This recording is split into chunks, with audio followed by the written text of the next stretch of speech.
As a huge fan of Souls-like games, I've been wanting to talk about the Nioh series for a long time. Now that I have a YouTube channel, which, let's be real, has basically gone viral,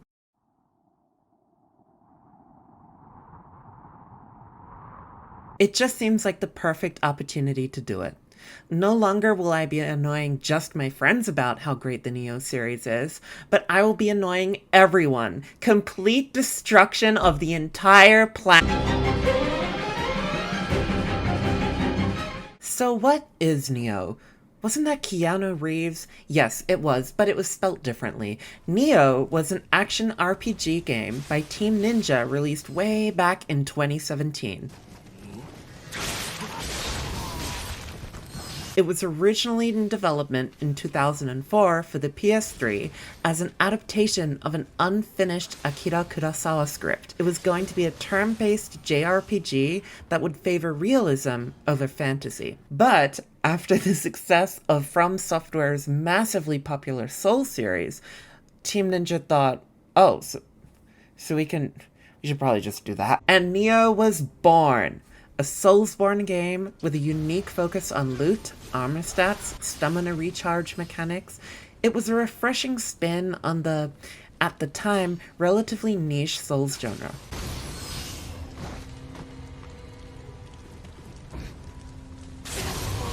Rather than creating a character, Nioh puts players in control of William.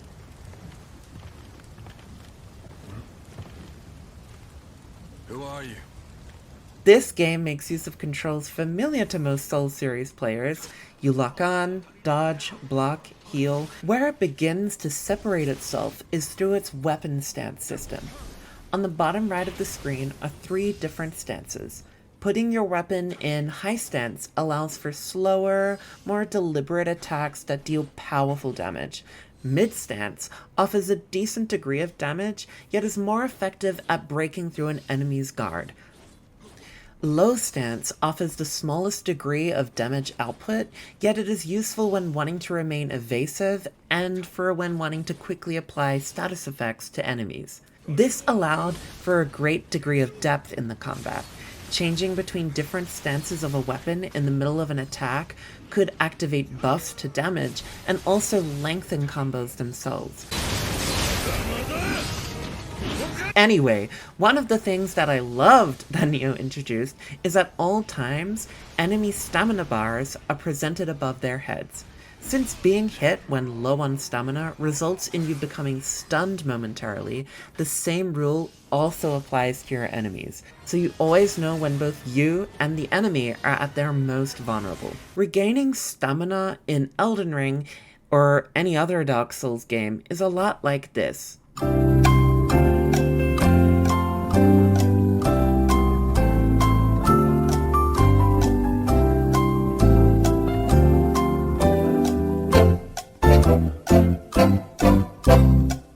Wait, why was there a Whereas in Nioh, pressing the stance button right as the used stamina portion turns white will immediately grant it back to the player, as well as buff the damage of their next immediate attack.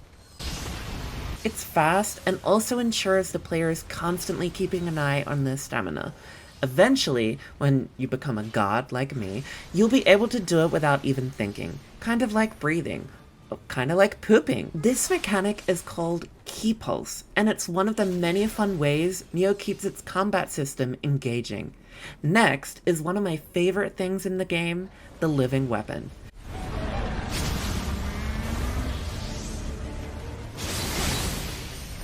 When the icon on the top left is completely filled and shimmering, as shown here, you can activate your living weapon and do stuff like this.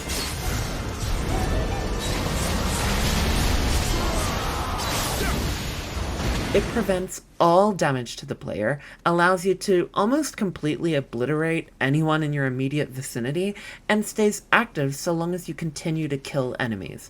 When in tight situations, like a difficult boss, or when surrounded by tough enemies, it basically works as a get-out-of-jail-free card for 30 seconds or so. For that brief moment, you're guaranteed a high chunk of damage.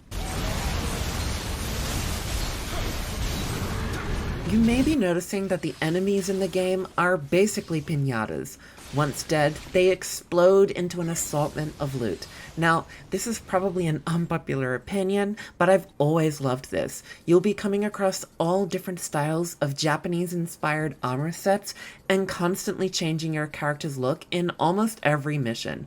I was always excited whenever I found a helmet or armor piece I hadn't seen before, and should you not like the stats that they grant over what you already have equipped, you can always apply their appearance as a layered armor set at the blacksmith. Nioh offers a single-player mode where you can go through the game solo, a summoning system where you offer a limited item to request help from other players online, a co-op mode where you and a friend can progress through the game together, and a versus mode where you can fight friends and other players online.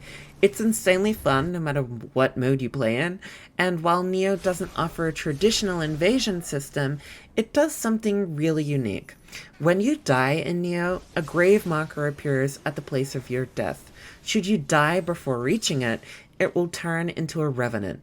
Other players, assuming they're playing the game online, can find this revenant and summon an AI version of your character to fight. This is also how you will farm a lot of highly useful armor sets in the game.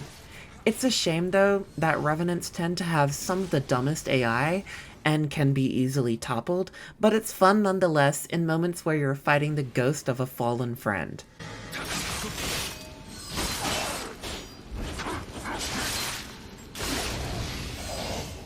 A game like this is really only ever as good as its boss fights, and the bosses in Nioh are the most bossest bosses to ever boss. Their movesets are always clear, and though they can take time to read and learn, they're extremely satisfying to overcome once you've mastered them. The first boss in the game's actual first mission is a really great first impression for what's ahead. He takes up most of the space of the arena that you fight in, has huge, expansive, sweeping attacks, yet you never feel as if you're at too much of a disadvantage. You can always clearly tell where you should be in relation to him, and that's the case for basically every boss in the game. Except for this fucking frog! Since I first played Nioh, it's been one of the games I've consistently returned to. Its smooth frame rate, flattering art style, and fast-paced combat make it insanely addictive. If you haven't played Nioh, I honestly recommend it. It's difficult, but not unfair, and most importantly, it's fun.